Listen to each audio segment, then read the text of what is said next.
Banquo and his son Fleance walked the halls of the castle that evening. How goes the night, boy? The moon is down, and she goes down at 12. I take it 'tis later, sir. Hold. Take my sword.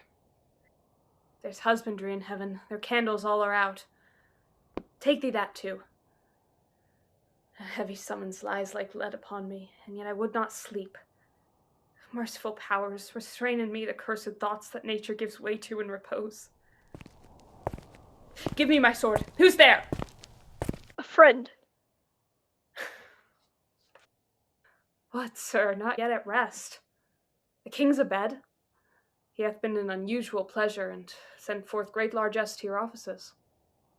Being unprepared, our will became the servant to defect, which else should free have wrought. All's well.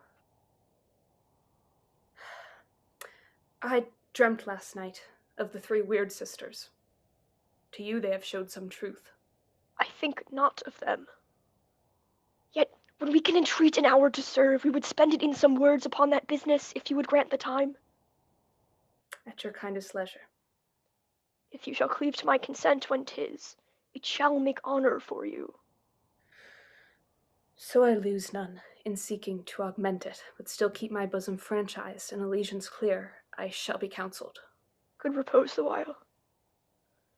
Thanks, sir. Like to you.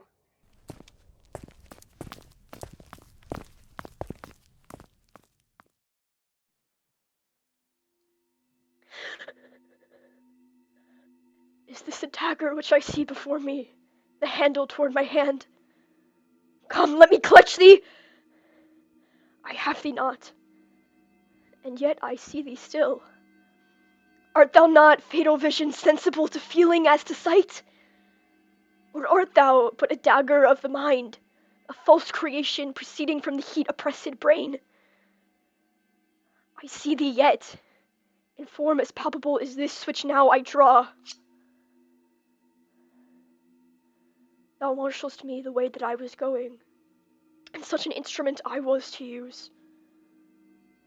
Mine eyes are made the fools of the other senses, or else worth all the rest. I see thee still, and on thy blade indulging gouts of blood which was not so before. There's no such thing. It is the bloody business which informs thus to mine eyes. Now o'er the one half-world, nature seems dead, and wicked dreams abuse the curtained sleep.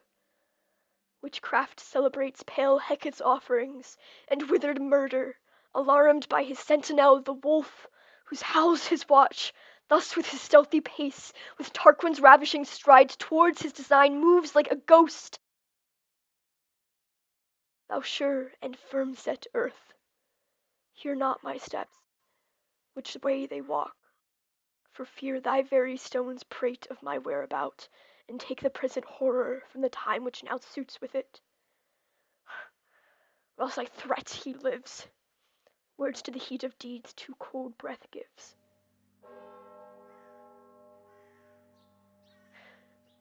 I go, and it is done. The bell invites me.